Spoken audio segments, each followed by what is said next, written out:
Assalamualaikum warahmatullahi wabarakatuh. Nama saya M. Sultan Rehan Attallah dari Prodi Sistem Informasi. Pada kesempatan kali ini saya akan menunjukkan bagaimana caranya membuat database dengan lengkap sesuai DDL dan DML. Langsung saja kita ke pembahasan. Pertama-tama buka MySQL teman-teman. Nah, lalu ketika sudah tertampil seperti ini, lalu kita buat database yang ingin dibuat. Misalnya saya akan membuat database sebuah kepegawaian. Nah, saya buat databasenya, nama databasenya adalah DB Kepegawaian. Ketika sudah keluar query OK, maka database sudah siap dibuat. Untuk menggunakan database, kita menggunakan kunci use lalu nama database. Nah, untuk membuat tabel, kita membuatnya dengan perintah create table dan nama tabelnya. Nah, di sini saya mencontohkan create table dengan nama tabel pegawai yang mana di dalamnya lalu kita isi dengan kolom yang akan ada di dalam tabel tersebut. Saya mengisi dengan NIP tipe data integer 11 dan dia adalah primary key not null, yang artinya dia adalah sebuah primary key kunci utama dan tidak bisa kosong. Selanjutnya saya akan menambahnya dengan tabel-tabel dan kolom-kolom lain. Seperti yang teman-teman bisa lihat di sini.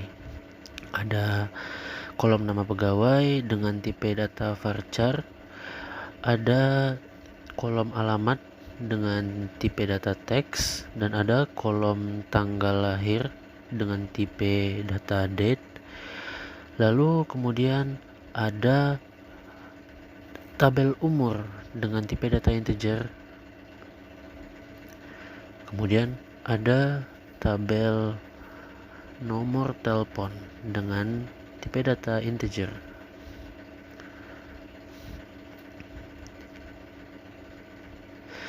Lalu ada kolom dengan tipe data status dengan tipe data varchar 20. Nah, ketika sudah keluar query OK, maka kolom-kolom tersebut sudah tersedia di dalam tabel. Nah, seperti kita lihat ketika kita mengetikkan dash dan nama tabel, di sini bisa kita lihat bahwasanya di field atau di kolom itu sudah tertera NIP, nama pegawai, alamat, tanggal lahir, umur, nomor telepon, dan status.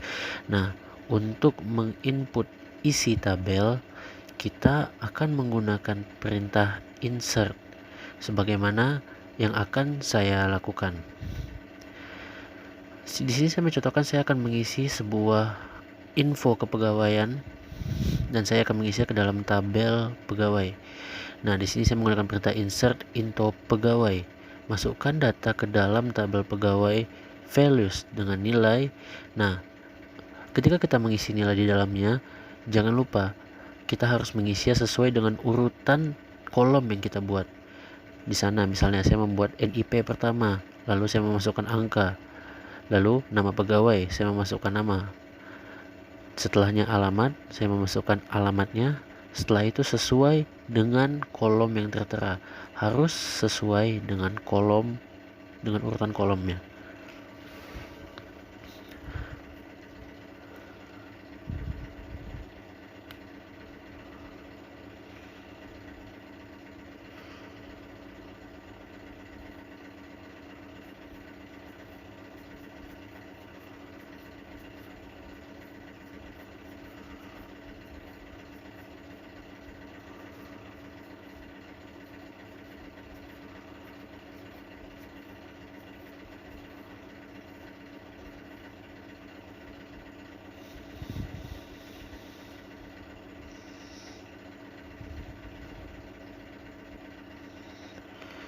Untuk memasukkan dua inputan sekaligus, teman-teman setelah melakukan inputan pertama bisa langsung melakukan inputan kedua dengan hanya memisahkannya dengan sebuah koma, lalu dilanjutkan dengan inputan kedua sesuai kolom yang kita buat.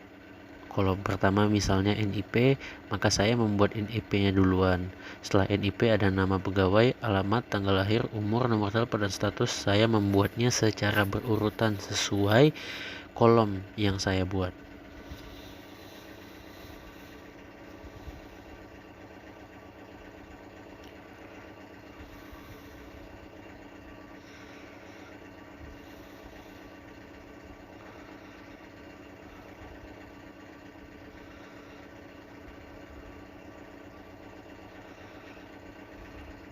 Nah, ketika kita enter query OK, maka data inputan sudah masuk.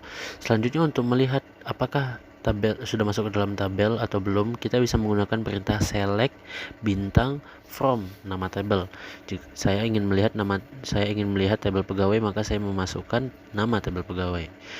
Nah, selanjutnya saya ingin membuat tabel lainnya, yaitu ada tabel jabatan. Nah, seperti sebelumnya, saya membuat perintah create tabel jabatan, lalu diikuti dengan isi kolom-kolom yang akan saya masukkan.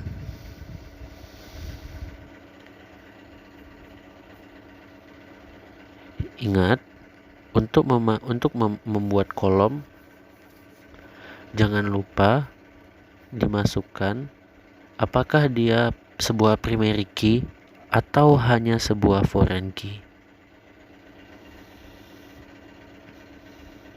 Nah, untuk memperlihatkan tabel yang sudah kita input, kita bisa menggunakan perintah dash. Di sana saya ingin melihat tabel jabatan, jadi saya memasukkan dash jabatan. Nah, seperti yang kita lihat, tabel sudah siap untuk diinput. Selanjutnya, yang saya lakukan adalah memasukkan data ke dalam tabel seperti sebelumnya. Ingat, sesuai urutan kolom. Saya menggunakan kembali perintah select untuk melihat apakah data yang saya masukkan sudah masuk ke dalam tabel atau belum.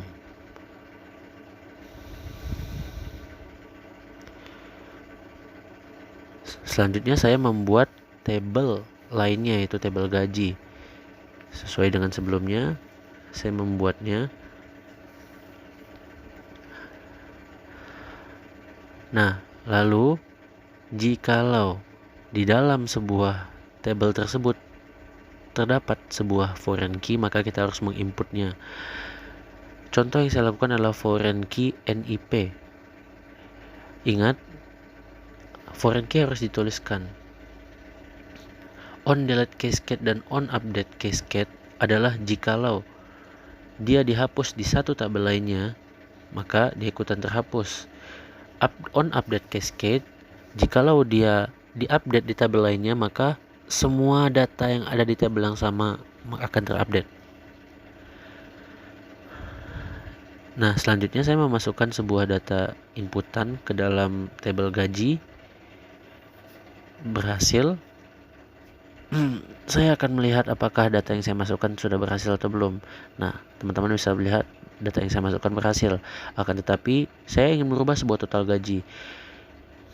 Saya melakukan perintah update nama tabel, lalu diikuti dengan perintah apa yang ingin kita update.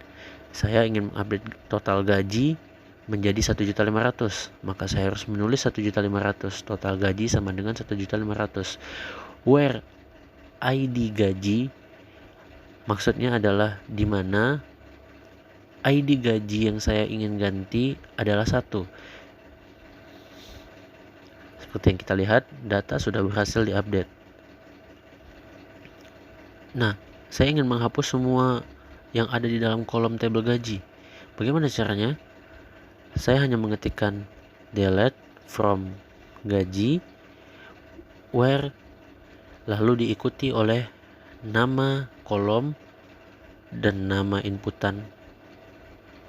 Nah, berhasil. Ketika saya cek kembali, apakah data terhapus atau tidak? Nah, data sudah terhapus. Sekian, terima kasih.